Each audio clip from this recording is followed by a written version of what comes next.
ఇవాళ వీడియో వచ్చేసరికి అయితేనేమో కలర్ఫుల్ సుహాస్ గారిది హే భగవాన్ అనే మూవీకి సంబంధించి ట్రైలర్ అయితే వచ్చేసింది భయ్.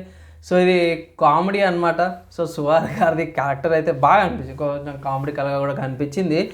నరేష్ గారిది ఒక తండ్రి క్యారెక్టర్లో బాగానే చూపించారు భయ్. సో ఇక్కడ మెయిన్ ఏంటంటే మాత్రము వాళ్ళ ఫ్యామిలీ బిజినెస్ని లేపాలనేసి సపోర్ట్ చేయాలనేసి అయితే అంటారు.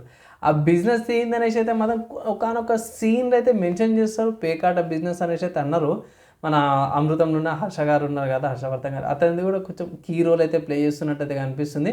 సో ట్రైలర్ చూసినాకైతే మాత్రమే నాకైతే ఒకటే అనిపించింది, ఫస్ట్ కామెడీ సెంట్రిక్ అయితే ఉండబోతుంది అనమాట భయ్. సో మోస్ట్లీ భయ్ కామెడీ సెంట్రికే.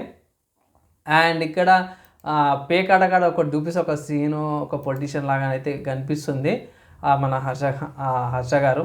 సో అండ్ దాంతోపాటు మన సుహాస్ గారిది అన్ఎక్స్పెక్టెడ్ ఇరుకు తట్టున్నారు. అదే అక్కడ నుంచి ఎక్కడ పోతుంది ఏంది కదా అనే దాని మీద ఇది ఉంది. అండ్ దాంతోపాటు వెన్నెల కిషోర్ గారిది కూడా క్యారెక్టర్ ఉంది, కామెడికల్ క్యారెక్టరు. సో వాళ్ళది ఎట్లయింది ఇంకేందైంది అనేసి అయితే మాత్రం బాగా అనిపించింది. అండ్ నాకైతే నేను జెన్యున్గా చెప్తున్నా కదా, కామెడికల్గా నాకైతే ఎంజాయ్ అనిపించింది. డైలాగ్ డెలివరీ కానీ అయితే కొంచెం ఫ్రెష్నెస్ అనిపించింది, కొంచెం యూనిక్, కొంచెం డిఫరెంట్గానే ఉంది. ఇన్ కేస్ ఒకవేళ గిట్ట మీరు థియేటర్లో ఈ మూవీ చూడాలి అనుకుంటే మాత్రం మూవీ మీకు 20th February రోజున థియేటర్ రిలీజ్ అవబోతుంది అన్నమాట. నా ఒపీనియన్ ఏంటి, ట్రైలర్ ప్రకారంగా చూసుకుంటే మాత్రమే ఒకటి కొంచెం ఫ్యామిలీ ఓరియంటెడ్ లాగా అనిపిస్తుంది. వల్గర్ న్యూడిటీ కాకుండా కొంచెం మోస్ట్లీ సుహాస్ గారిది అట్లనే ఉంటాయి బై, వల్గర్ న్యూడిటీ కాకుండా మెసేజ్ ఓరియంటెడో లేకపోతే కామెడీ సెంట్రిక్ అన్నట్టు ఉంటాయి.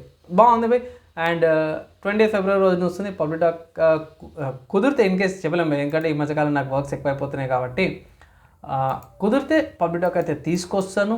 లేదు ఉంటే గిట్లా నా రివ్యూ మేబీ సాటర్డే కానీ సండే కానీ నా రివ్యూ అయితే వచ్చేస్తుంది. ట్రైలర్ ప్రకారం కూడా ట్రైలర్ ఓవరాల్ చూసుకుంటే మాత్రమే ఎంజాయ్ అయితే చేసాను, బాగుంది.